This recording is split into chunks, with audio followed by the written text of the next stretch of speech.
Welcome to Royal Family Brief.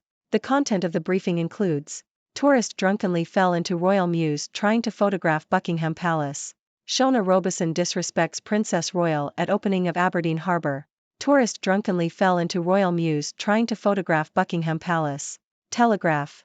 A tourist from New Jersey, who was on a 10-day trip to the UK, has been accused of breaking into the Royal Mews at Buckingham Palace. The man, Awad Mustafa, claims he was trying to take photos of Buckingham Palace from across the road when he climbed a wall and fell, knocking himself unconscious. He was found by police hiding in a stable with a camera, iPhone, leaflets, and passports. Mustafa has been charged with trespassing and attempted theft. He is awaiting a CT scan for potential broken bones and has claimed to have lost his US passport.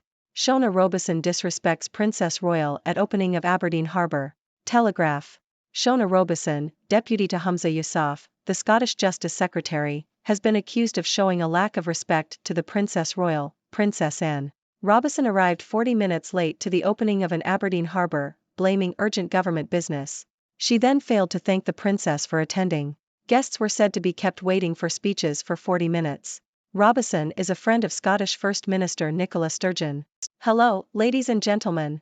I am Dr. Six, your resident observer from the 6 Degrees world, bringing you the latest news from across the dimensions.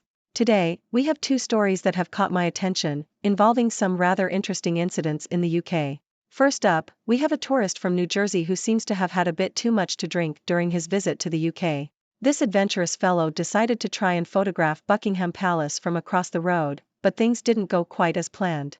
In a classic case of hold my beer and watch this, he climbed a wall, only to fall and knock himself unconscious. When he came to, he found himself hiding in a stable, surrounded by a camera, an iPhone, leaflets, and even passports. Now, I can't help but wonder if he mistook the stable for a secret entrance to the palace. I mean, hey, it's worth a shot, right? Unfortunately for him, he has been charged with trespassing and attempted theft. Let's just say his 10-day trip to the UK didn't quite turn out as he had hoped. In our second story, we have a case of a Scottish government official who seems to have committed a royal faux pas. Shona Robeson, the deputy to the Scottish Justice Secretary, was invited to the opening of an Aberdeen harbour, which was graced by the presence of none other than the Princess Royal, Princess Anne.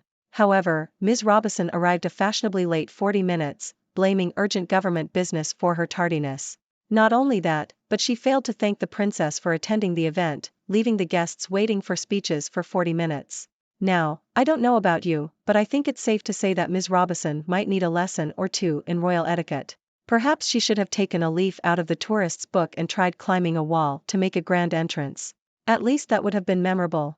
Now, let's take a moment to analyze these stories. In the case of the tourist, it's clear that alcohol and adventurous spirit don't always mix well. As for Ms. Robeson, well, it seems like she might have had a case of important government business syndrome, which can cause severe delays and forgetfulness of basic manners. But hey, we all make mistakes, right? Now, I turn to you, my dear viewers. What are your thoughts on these incidents? Have you ever had a mishap while traveling? Do you think Ms. Robeson should brush up on her royal etiquette? Or maybe you have some wild stories of your own to share. Don't be shy, let's hear it. And remember, in the 6 Degrees world, there's always something interesting happening just around the corner. Thank you for tuning in, and until next time, keep exploring and stay curious.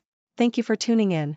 The content above showcases the latest briefing reports and analytical synopses, thoughtfully curated by the 6Do team.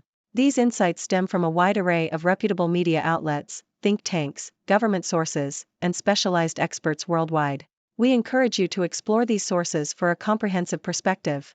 Keep in mind that while the content may not always align with the official standpoint of 6Do Brief, it's not meant to be taken as absolute directives for decision-making. Comprising seasoned media professionals, learned scholars, and accomplished scientists, the 6Do team embodies a trailblazing, fully independent media entity. To customize 6Do Brief to meet your professional needs, you have the option to subscribe to a diverse array of briefings on our website, 6dobrief.com. Regardless of your location, you can conveniently receive 6Do Brief via email.